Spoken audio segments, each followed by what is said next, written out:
It all began with a ghost, not of folklore but a ghost in the machine. In 2008, as the world's financial system teetered, a mysterious figure named Satoshi Nakamoto appeared online. No one knew who Satoshi was. No photos, no history. Just a name in cryptography forums. Satoshi published a 9-page white paper, Bitcoin, a peer-to-peer electronic cash system. The idea? Digital money, no banks, no governments, just people, code, and the internet. In early 2009, Satoshi released the software. The Bitcoin network went live. The Genesis block was mined, embedding a headline, "Chancellor on brink of second bailout for banks." It was a quiet rebellion, a new kind of money born from crisis, challenging the old order. The ghost had built a machine. Now the world would decide if it would run. At first, Bitcoin was a toy for tech enthusiasts and cypherpunks, no value, just curiosity. In 2010, Laszlo Hanyecz traded 10,000 bitcoins for 2 pizzas. The first real-world transaction. That moment, Bitcoin Pizza Day proved digital money could buy something real. News spread, small exchanges appeared, the price crept up from fractions of a cent. More people joined, programmers, entrepreneurs, idealists. The community grew, the network strengthened, and Bitcoin's story became legend. It was a grassroots movement, no marketing, no corporate backing, just a vision. The slow burn gave Bitcoin time to mature before the world took notice. For centuries, money needed to be scarce, durable, and trusted. Gold fit the bill. Bitcoin introduced digital scarcity. Unlike files you can copy, each Bitcoin is unique thanks to the blockchain. The blockchain is a public ledger, transparent, unchangeable, and verified by thousands of computers. No double spending, no counterfeiting. For the first time, digital money could be truly scarce. Bitcoin isn't backed by governments or gold. Its value comes from code, math, and a fixed supply. Only 21 million Bitcoins will ever exist. No banks, no gatekeepers, just peer-to-peer transactions anywhere, anytime. All you need is the internet. Bitcoin was a direct challenge to the old financial system, a new form of money open to all. Bitcoin's economic model is hardwired, only 21 million coins ever. New Bitcoins are created by mining, but the reward halves every 4 years, a process called the halving. Each halving makes Bitcoin scarcer, slowing new supply until the last coin is mined around 2140.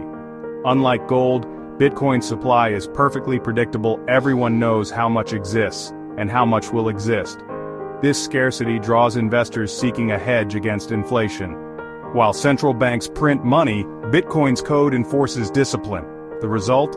A digital asset with a monetary policy more predictable than any government's. Bitcoin is governed by math, not committees. Banks dismissed Bitcoin as a fad, volatile, unregulated, and outside their control. But as its value rose, ignoring it became impossible. Startups built exchanges and wallets, letting anyone buy, sell, or store Bitcoin, no banks required. Money could move globally, instantly, for pennies. Bitcoin created a new asset class, wild, risky, and irresistible to a new generation of investors. Hedge funds and venture capitalists joined in, then the biggest banks followed. Companies like Tesla and MicroStrategy added Bitcoin to their treasuries. The uninvited guest now had a seat at the table.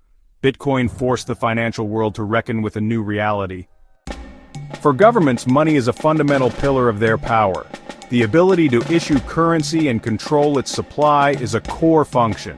Bitcoin emerged as a challenge to this authority. It was a form of money that no government created, and no single country could shut down. As its value grew, policymakers began to feel unease. Here was a system that allowed the transfer of value across borders, bypassing the traditional banking system, raising concerns about its use in illicit activities. In places suffering from hyperinflation, Bitcoin offered a lifeline. For the people using it, Bitcoin was a tool of liberation. For the governments they were circumventing, it was an instrument of defiance. Its core features directly threatened the state's monopoly over money. The stakes were nothing less than the future of financial power. As Bitcoin moved from the fringes to the mainstream, governments could no longer afford to ignore it. Their response, however, was far from unified. A complex and often contradictory patchwork of regulations began to emerge across the globe. It was like watching a global game of chess, with each country making strategic moves based on its own economic interests. political ideology, and tolerance for financial innovation. There was no international consensus, leading to a confusing and fragmented landscape for users, investors, and businesses. A country's stance on Bitcoin became a statement about its vision for the future of finance and technology. Some nations chose the path of outright hostility. China, for example, launched a major crackdown. The government saw Bitcoin's decentralized nature as a direct threat to its capital controls and its plans for a state-controlled digital currency, the digital yuan. It systematically banned financial institutions from handling Bitcoin transactions, shut down domestic exchanges, and eventually outlawed Bitcoin mining altogether. These moves were designed to eliminate any competition to the state's monetary authority and reassert absolute control over the financial lives of its citizens. Other countries like Bolivia and Nepal also imposed strict bans, fearing economic instability and illicit financial flows they could not control. In stark contrast, other countries decided to embrace Bitcoin, hoping to attract investment and position themselves as leaders in the new digital economy.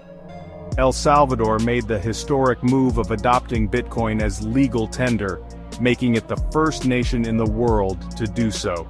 The country's president argued it would provide financial services to the unbanked, lower the cost of remittances, and attract tech entrepreneurs. Switzerland and Singapore took a more measured but welcoming approach, establishing clear regulatory frameworks while implementing safeguards against financial crime. These nations saw an opportunity to become global hubs for fintech innovation. Most major Western economies, including the United States and the European Union, landed somewhere in the middle. They found themselves walking a regulatory tightrope. They wanted to foster innovation and capture economic benefits, but were also determined to mitigate the risks. Agencies began issuing guidance on taxation, implementing anti-money laundering rules for exchanges, and debating how to classify Bitcoin. This created a climate of uncertainty, as the rules were constantly shifting. The global chess match over Bitcoin's future was, and still is, being played out one move at a time. The debate surrounding Bitcoin is an ideological struggle over the meaning of freedom in a digital age. Proponents view it as a revolutionary tool for individual empowerment and financial sovereignty. They believe the ability to transact freely, without permission, is a fundamental human right and a necessary check on power. Opponents worry that widespread adoption could undermine the ability of governments to fight crime, collect taxes, and manage the economy. This clash of ideologies is a battle between decentralized networks that empower the individual and centralized systems designed to maintain order. It's about where we draw the line between personal liberty and state control, forcing us to question who should hold power over our financial lives. At the heart of Bitcoin is the blockchain. Imagine a digital notebook shared among thousands of computers. Every transaction is recorded as a new entry. It's a public ledger that everyone can see, ensuring a shared reality. Transactions are bundled into blocks. Once a block is filled, it's cryptographically sealed and linked to the previous block, forming a chain. Each block contains a unique fingerprint of the one before it, creating a strong connection. This makes the ledger secure, creating a chronological history of Bitcoin movement. It is practically impossible to tamper with. This makes the Bitcoin blockchain an incredibly secure fortress for data. Trust is distributed across the entire network. The trust comes from the blockchain itself. This revolutionary idea underpins the entire Bitcoin network. If the blockchain is the public ledger, who gets to write in it? Miners connect powerful computers to the Bitcoin network. They gather new transactions and package them into the next block. In return, they are rewarded with newly created Bitcoins and transaction fees. Miners must solve a difficult mathematical puzzle known as proof of work to add the next block. This secures the network, making fraudulent blocks expensive. It ensures new blocks are added at a steady rate. It also makes the history of transactions incredibly secure. Miners are the decentralized guardians of the Bitcoin network. This design, where self-interest fuels collective security, is one of Satoshi Nakamoto's most brilliant innovations. It gives the Bitcoin blockchain its strength against attack. Cryptography is the science of secure communication. Bitcoin uses cryptography to ensure only the rightful owner can spend their coins. When you own Bitcoin, you really own a private key, a secret string of numbers and letters. Keep your private key secret and safe, because whoever has it has control over your coins. To receive Bitcoin, you use a public key, mathematically derived from your private key. This is thanks to public key cryptography. The network verifies that you are the true owner and that the transaction details have not been altered. You only need to trust the mathematics. This combination of blockchain transparency, competitive mining, and powerful cryptography is the technological trifecta that makes Bitcoin work. Beyond the code and theories, Bitcoin's story is about people. It's about the early believers who took a leap of faith. One famous example is Austin Craig and Becky Bingham. In 2013, they lived entirely on Bitcoin for 90 days, documenting their journey in life on Bitcoin.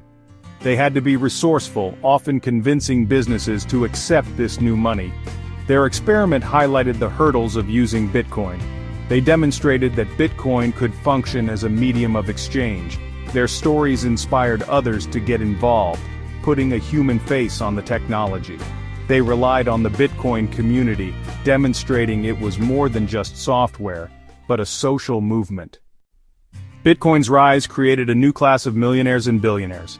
They were college students, software developers, and tech enthusiasts who got in early, buying or mining Bitcoins when they were worth pennies. Eric Finman, for instance, used a gift from his grandmother to buy Bitcoin when he was just 12 years old and became a teenage millionaire. The Winklevoss twins invested heavily after their Facebook legal battle. They founded Gemini, aiming to bridge traditional finance and digital assets. These stories fueled mainstream interest and FOMO. This transformed Bitcoin into a popular speculative asset, accessible to anyone with internet and capital. However, for every success, there were stories of loss. Some lost access to their digital fortunes forever. These outcomes highlight Bitcoin's dual nature: incredible prosperity or devastating loss. Bitcoin has profoundly impacted those on the margins of the global financial system. Billions are unbanked, lacking safe ways to store money or send payments. For them, Bitcoin is a vital tool for financial inclusion. With a smartphone and internet, anyone can download a Bitcoin wallet and access a global financial network without needing ID or a minimum deposit. This is transformative in countries facing economic instability. In Venezuela or Argentina, where currencies collapse, Bitcoin is a lifeline, preserving the value of labor by converting local currency into a stable global asset. Bitcoin has also revolutionized remittances. It offers a faster, cheaper alternative to traditional money transfers, meaning more money reaches families who need it. For those in failing economies, it can be a tool of survival, achieving financial agency where traditional systems have failed. It provides a permissionless financial rail for anyone, empowering the voiceless. We have journeyed through the story of Bitcoin, from its mysterious conception to its arrival on the global stage. We've seen how it emerged from the ashes of a financial crisis, offering a radical new vision for money. We then witnessed its economic revolution, the introduction of digital scarcity that transformed bits and bytes into a new form of digital gold. It challenged the long-held monopoly of banks and financial intermediaries. Governments were confronted with a technology they could neither easily ban nor fully co-opt. At its core, this became an ideological battle for financial freedom. Finally, we explored the real-world impact on people's lives, a way to protect their savings from hyperinflation, and a cheaper method for sending money home to loved ones. The story of Bitcoin is a profoundly human story. We are not at the end of this story. We are perhaps only at the end of the beginning. The path for Bitcoin is anything but certain. It is a road filled with immense challenges and tantalizing possibilities.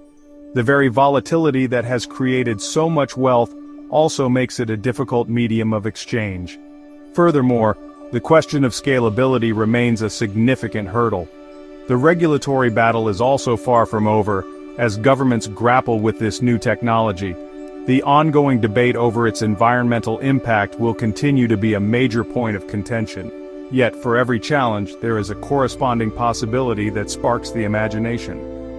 What if Bitcoin evolves primarily into a global neutral reserve asset? It would serve as the ultimate store of value for the digital age, ushering in a more open and user-centric internet. The most transformative applications of this technology may not have been invented yet, just as the early creators of the internet could not have envisioned services like YouTube or social media. The only certainty is that the experiment is ongoing, and its potential to surprise us remains as potent as ever. Regardless of Bitcoin's future, its invention has permanently altered the global conversation about money, power, and technology. Before, a currency without government control was a fringe concept. Today, it's discussed in boardrooms, governments, and homes globally. Bitcoin forced a fundamental question: what is money and who controls it?